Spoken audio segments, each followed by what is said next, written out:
దేవుని వాక్యంలోకి మనం వెళ్దాము. 107వ కీర్తన 6వ వచనాన్ని చూద్దాము. వారు కష్టకాలమందు యెహోవాకు మొరపెట్టిరి, ఆయన వారి ఆపదల నుండి వారిని విడిపించెను. దేవుని యొద్ద మనము అనేక విషయాలను మనం చూస్తూ ఉంటాం. దేవుని యొద్ద అనేకమైనటువంటి విషయాలను మనం ఆలోచన చేస్తే కష్టకాలమందు మొరపెట్టమని చెప్పి దేవుని వాక్యం సెలవిస్తూ ఉంటున్నది. మరి అనేక సార్లు అనేక మార్లు దేవుని మాటల్ని మనం పరిశీలన చేసినప్పుడు, మనకు కష్టాలు వచ్చినప్పుడు, ఇబ్బందులు వచ్చినప్పుడు దేవునికి మొరపెట్టమని చెప్పి దేవుని వాక్యం మనకు సెలవిస్తూ ఉంటున్నది. దావీదు గారు కీర్తనలలో 109:11 చూసినప్పుడు, తనకు ఆయాసం కలిగినప్పుడు తాను ఒక సర్వసాధారణమైనటువంటి మనిషిగా తనకు వచ్చినటువంటి కష్టాలను బట్టి మరి దేవుణ్ణి వేడుకుంటున్నాడు. వారికి ఇబ్బంది కలగజేయమని వేడుకుంటున్నాడు. ఇప్పుడైతే చాలామంది మనుషులను వేడుకుంటారు, వారిని ఇబ్బంది కలగజేయండి అని. దావీదు గారు గ్రహించారు ఏమిటి అని అంటే, దేవుని చిత్తమైతేనే వారికి ఇబ్బంది కలిగిస్తాడు, లేకపోతే అది కలిగించడు అని చెప్పి తన బాధను వ్యక్తం చేసినట్టుగా 109వ కీర్తన 1 నుంచి 11, 12, 13 వరకు మనం చూస్తే తన బాధను విపరీతంగా మరి వాళ్ళకు హాని చేయాలి అనే ఉద్దేశంతో, వారికి నష్టం కలగాలి, నా మీద నేను ప్రేమ చూపినప్పటికీ కూడా వారు నా మీదకి వారు చెడు చేయాలనే సంకల్పం కలిగి ఉన్నారని చెప్పి మొరపెడుతూ ఉంటున్నాడు. 127వ కీర్తన 2వ చరణాన్ని మనం చూద్దాం. 127వ కీర్తన 2వ చరణాన్ని మనం చూస్తే, మీరు వేకువనే లేచి చాలా రాత్రి అయిన తర్వాత పండుకొనుచు కష్టార్జితమైన ఆహారం తినుచుండుట వ్యర్థమే. తన ప్రియులు నిద్రించుచుండగా ఆయన వారికి ఇచ్చుచున్నాడు. అంటే కష్టంతో పాటు ప్రార్థన కూడా మనం చేయాలి, దేవునితో కూడా మనం ఉండాలి. మరి చాలామంది మనం ఏం చేస్తున్నాము అని అంటే, పని మాత్రం చేసుకుంటున్నాము, ప్రార్థన చేయడము లేదు, దేవునికి దూరంగా ఉంటూ ఉన్నాము. మన పిల్లలకు మంచి జరగాలని ఆశిస్తూ ఉంటున్నాం. ముఖ్యమైనటువంటి ఘట్టం ఏమిటి అని అంటే, మనము మన మీదనే డిపెండ్ అయి మనం జీవిస్తూ ఉంటూ ఉన్నాం. మనం చేస్తున్నదే కరెక్ట్ అని భావిస్తూ ముందుకు కొనసాగుతూ ఉంటూ ఉన్నాం. కాబట్టి నా ప్రియమైనటువంటి సహోదరి సహోదరులారా, మీరు నేను ఊకనే జన్మించలేదు ఈ భూమి మీద. దేవుడు దయదలిస్తే జన్మించారు. దేవుని దయ లేకుండా ఈ భూమి మీద మనం ఏమీ సాధించలేమని చెప్పి కూడా దేవుని వాక్యం మనకు సెలవిస్తూ ఉంది. ఎంత తెలివి ఉన్నప్పటికీ, ఎంత జ్ఞానం ఉన్నప్పటికీ, ఎంత కష్టం ఉన్నప్పటికీ మన కష్టాన్ని దేవుని చేతిలో పెట్టాలి, మన ఇష్టాన్ని దేవుని చేతిలో పెట్టాలి. నాయనా నీ చిత్తము అని చెప్పి మొరపెట్టి ముందుకు వెళ్ళేవారిగా ఉండాలి. అందుకనే తన ప్రియులు నిద్రించుచుండగా ఆయన వారికి ఇచ్చుచున్నాడు. తన ప్రియులు నిద్రించుచుండగా ఆయన వారికి ఇచ్చుచున్నాడు. సామెతలు 5వ అధ్యాయము 10వ వచనాన్ని మనం చూద్దాం ప్రియులారా. సామెతలు 5:10. ఇందులో ఏముందో చూద్దాం. 5:10. నీ ఆస్తి వలన పరులు తృప్తి పొందుదురు, నీ కష్టార్జితము అన్యుల ఇల్లు చేరును. ఇక్కడ ఆస్తి ఎక్కువైనటువంటి వారి విషయంలో చెప్పబడినటువంటి మాట. మరి ఇది జ్ఞానం సంపాదించుటకు సొలొమోను ఆహ్వానించెను. జార స్త్రీ తీయని మాటలతో పడిపోకూడదు.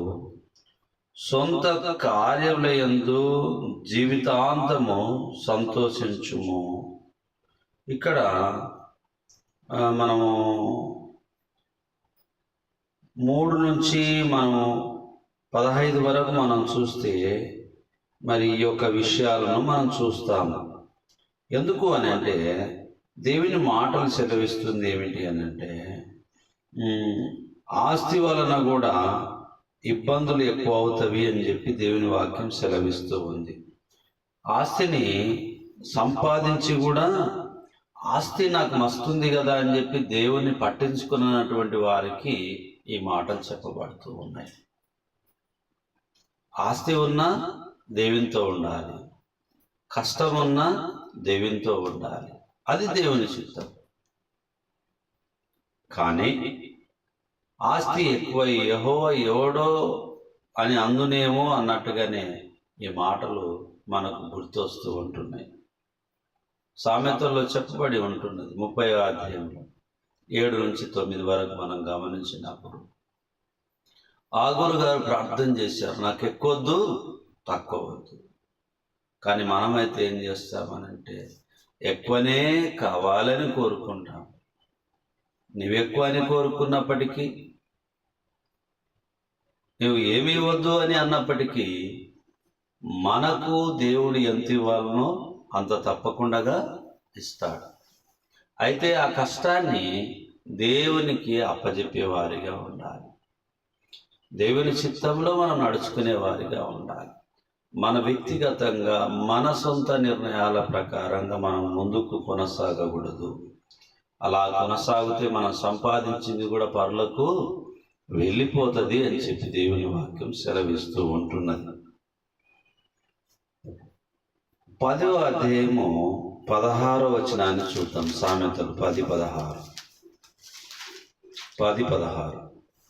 నీతిమంతుని కష్టార్జితము జీవదాయకము, భక్తిహీనునికి కలుగు వచ్చుబడి పాపము పుట్టించును.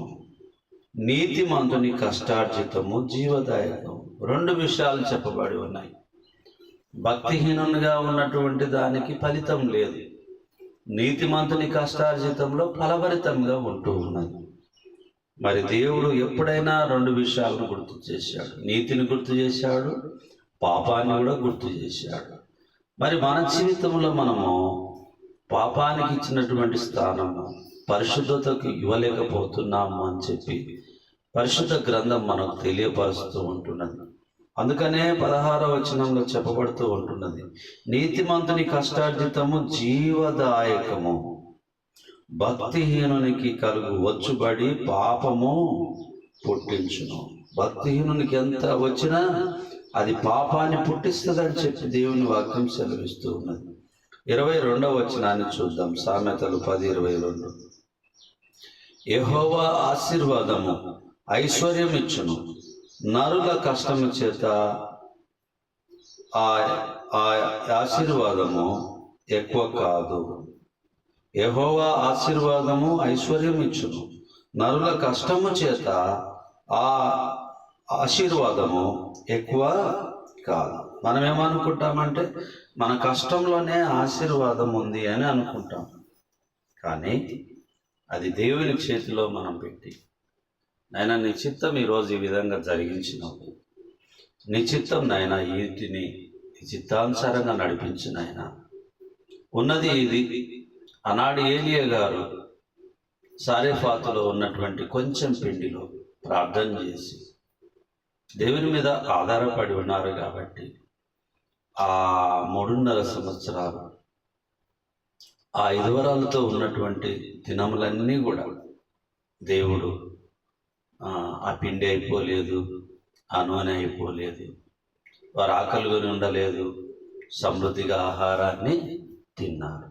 కాబట్టి మనము దేవుని మీద డిపెండ్ కాకుండా మనము సొంత నిర్ణయాలకు ఎక్కువగా ప్రాముఖ్యత ఇస్తున్నాం.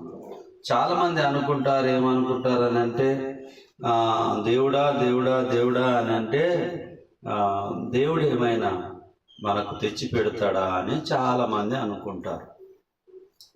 నీవు కష్టం చేసినా కూడా, నేను కష్టం చేసినా కూడా దేవుడా అనాల్సిందే. కష్టం చేసి కూడా దేవుడా అనాల్సిందే. దేవుని చేతిలో పెట్టాల్సిందే, దేవునికి అప్పచెప్పాల్సిందే, ఆశీర్వదించిన ఆయన అని చెప్పాల్సిందే. కష్టం చేయాలి. సో మరి సీమల యొద్దకు వెళ్ళన్నాడు, కష్టం చేయమన్నాడు. కష్టం చేసి కూడా దేవునికి మొరపెట్టమన్నాడు. ఆయన ఆశీర్వదిస్తాడు, కష్టాన్ని ఆశీర్వదిస్తాడు. నీ వ్యక్తిగతంగా నీ సొంత ఆలోచనతో ముందు కొనసాగకూడదు అని చెప్పి దేవుని లేఖనాలు మనకు తెలియపరుస్తూ ఉంటూ ఉన్నాయి. 13వ అధ్యాయం సామెతలు 15వ వచనాన్ని చూద్దాం. సామెతలు 13:15. సుబుద్ధి దయను సంపాదించును, విశ్వాసఘాతకుల మార్గము కష్టము. సుబుద్ధి దయను సంపాదించును, విశ్వాసఘాతకుల మార్గము కష్టం. విశ్వాసఘాతకుల మార్గము కష్టం. సుబుద్ధి ఏం చేస్తుంది? దయను సంపాదిస్తుంది. మనకు సుబుద్ధిని ఆధారం చేసుకొని నడవాలి, అంతేకాని సుబుద్ధిని ఆధారం చేసుకోకూడదు. సుబుద్ధి అని అంటే దేవునికి ఇష్టమైనటువంటి బుద్ధి. సుబుద్ధి అని అంటే మనకిష్టమైనటువంటి బుద్ధి కష్టమే పుట్టిస్తుంది అని చెప్పి దేవుని వాక్యం మనకు తెలియపరుస్తూ ఉంటూ ఉన్నది. 11వ వచనాన్ని చూద్దాం. 13:11. మోసం చేత సంపాదించిన ధనము క్షీణించిపోవును, కష్టం చేసి కూర్చుకొని వాడు తన ఆస్తిని వృద్ధి చేసుకొను. కష్టం చేయమంటున్నాడు, మోసం చేయొద్దు అంటున్నాడు. మోసం చేత సంపాదించింది క్షీణించిపోవునని సెలవిస్తూ ఉంటున్నాడు. కాబట్టి కష్టం చేయమంటున్నాడు, అది దేవునికి అప్పచెప్పమంటున్నాడు. దేవునికి ప్రార్థన చేసిన ఆయన, ఈరోజు నాకు ఇచ్చినటువంటి వీటిని ఆశీర్వదించిన ఆయన, నా కుటుంబానికి కావాల్సిన విధంగా మీ చిత్తాన్ని మా పట్ల నెరవేర్చిన ఆయన అని చెప్పి కష్టపడి ఆ కష్టాన్ని ఆశీర్వదించుకోవాలి. ఆ కష్టానికి వెళ్ళే ముందు ప్రార్థనతో వెళ్ళాలి, ప్రార్థనతో పనిని ప్రారంభించాలి, ప్రార్థనతో తిరిగి ఇంటికి రావాలి. ప్రతి విషయమునందు కృతజ్ఞతాస్తుతులు చెల్లించుకుంటూ దేవుని మీద ఆధారపడుతూ ముందుకు మనం కొనసాగాలి. అప్పుడు మన జీవితంలో ఫలభరితంగా ఉంటుంది.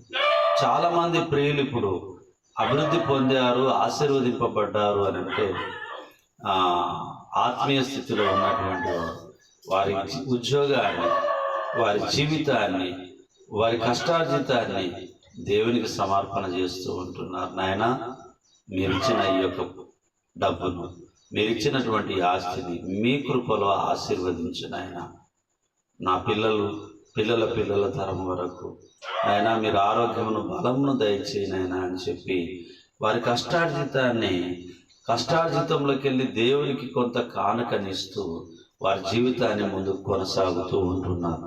అందుకనే వారి జీవితాలు ఫలభరితంగా ఉన్నాయి. ఎప్పుడు పడిపోతాడో అని చెప్పి పక్కవారు ఆలోచన చేయొచ్చు.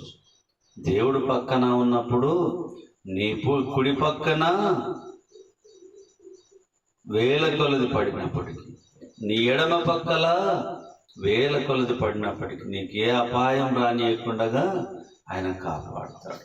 దేవుడు మన పక్కలో ఉండాలి, దేవుని పక్కల మనం ఉండాలి, దేవునితో మనం ఉండాలి, దేవునితో సహవాసం ఉండాలి, దేవునిలో మనం ఉండాలి. అప్పుడు దేవుడు మనకు సహాయకారిగా అన్ని విషయాల్లో కృప చూపిస్తాడు అనేటటువంటిది నిశ్చయంగా మనం నమ్మేవారిగా ఉండాలి. సామెతలు 14:23లో చెప్పబడిన మాటను మనం జ్ఞాపకం చేసుకుందాం. ఏ కష్టము చేసినాను లాభమే కలుగును, ఒట్టి మాటలు లేమిడికి కారణం. ఒట్టిగా మాట్లాడొద్దని చెప్పి దేవుని వాక్యం సెలవిచ్చింది. కాబట్టి కష్టం చేసుకుంటూ దేవునితో మాట్లాడాలి, ప్రార్థన చేయాలి. కష్టం చేయకుండా భోజనం కూడా చేయొద్దని చెప్పి దేవుని వాక్యం సెలవిస్తూ ఉంటుంది. కాబట్టి నీ అంతకు నీవు, నా అంతకు నేను, ఎవరికి తోచినటువంటి ఆలోచన మనం చేయవద్దు. దేవుని వాక్యం ఏం చెప్తుందో దాన్ని మనం ఆధారం చేసుకొని ముందరికి వెళ్ళాలి. సామెతలు 26వ అధ్యాయము 15వ వచనాన్ని చూద్దాం. సోమరి పాత్రలో తన చెయ్యి ముంచును, నోటి ఎదగు దాన్ని తిరిగి ఎత్తుట కష్టమనుకొనును. సోమరి, మళ్ళీ చదువుకుందన్నమాట. సోమరి పాత్రలో తన చెయ్యి నుంచును, నోటి ఎద్దకు దాన్ని తిరిగి ఎత్తుట కష్టం అనుకొనును. ఆ పాత్రలో చేయి పెట్టి తన నోటి వరకు తీసుకోవడానికి కూడా కష్టమని అనిపించుకును. ఎవరి అనా? సోమరి అనేటటువంటిది జ్ఞాపకం ఉంచుకోవాలి. కాబట్టి ప్రియమైనటువంటి సహోదరి సహోదరులారా, మనము దేవుని మీద, అది ఏమైనప్పటికీ కూడా, లాభమైనప్పటికీ నష్టమైనప్పటికీ దేవుని మీద ఆధారపడడం, దేవునికి అప్పజెప్పడం, ప్రార్థన చేయడం అతి ప్రాముఖ్యమైన పనిగా ఉంటున్నది. ఎప్పుడైనా మన జీవితంలో అలాగనే ముందుకు కొనసాగేటటువంటి వారిగా మనం ఉండాలి. ప్రసంగి 2వ అధ్యాయము 24వ వచనంలో, అన్నపానములు పుచ్చుకొనుట కంటెను, తన కష్టార్జితము చేత సుఖపడుట కంటెను, నరునికి మేలుకరమైనది ఏదియూ లేదు, ఇదియును దేవుని వలన కలుగునని నేను తెలుసుకుంటుని. ఏదైనా దేవుని వలననే కలుగుతుంది. మన సొంతంగా ఏది కలగదు. మనమైనా దేవుని వలనే కలిగినాం. కాబట్టి మనం దేవుని వలననే, ఏది కలిగినది దేవుని వలననే కలుగుతుంది. కానీ నా వలన, నీ వలన, మన వలన ఏది కూడా కలగదు. ఏది మనకు దేవుడిచ్చినా అది దేవుని చిత్తమై ఉంటుంది. దేవునికి ఎల్లవేళలా కృతజ్ఞతాస్తుతులు చెల్లించుకుంటూ మరి పాటల ద్వారా, ప్రార్థన ద్వారా దేవుని మహిమపరచడానికి మరి మనం ముందుకు వెళ్ళేటటువంటి వారిగా ఉండాలి. ఏది మనకిచ్చినా కూడా అది దేవుని వలననే కలుగును అనేటటువంటిది మనం జ్ఞాపకం ఉంచుకోవాలి. నా సొంతంగా వచ్చిందని ఎప్పుడు మనము భావించవద్దు. ప్రసంగి 5వ అధ్యాయము 12వ వచనాన్ని చూద్దాం. 5:12 కష్టజీవులు కొద్దిగా తినినను, ఎక్కువగా తినినను సుఖనిద్ర నొందుదురు. అయితే ఐశ్వర్యవంతులకు తమ ధన సమృద్ధి చేత నిద్ర పట్టదు. కష్టం చేసుకునే వారు కొద్దిగా తిన్నా, ఎక్కువగా తిన్నా నిద్ర మంచిగా వస్తుందంట. మరి ధనాన్ని సంపాదించుకొని ధనం మీద దృష్టి ఉన్నటువంటి వారికి నిద్ర పట్టదు అని చెప్పి దేవుని వాక్యం సెలవిస్తూ ఉన్నది. కాబట్టి నా ప్రియమైనటువంటి సహోదరి సహోదరులారా, 19వ వచనాన్ని కూడా చూద్దాం. 19 మరియు దేవుడు ఒకనికి ధనధాన్య సమృద్ధియు ఇచ్చి దాని యందు తన భాగము అనుభవించుటకును, అన్నపానములు పుచ్చుకొనుటకును, తన కష్టార్జితమందు సంతోషించుటకు వీలు కలుగజేసిన ఎడల అతనికి ఆ స్థితి దేవుని ఆశీర్వాదం వలన కలిగినది అనుకొనవలెను. మనం ఏమనుకోవాలి? దేవుని వలన ఆశీర్వాదం కలిగినదని అనుకోవాలి తప్ప అది నా వలన కలిగిందని ఎప్పుడు అనుకోవద్దు.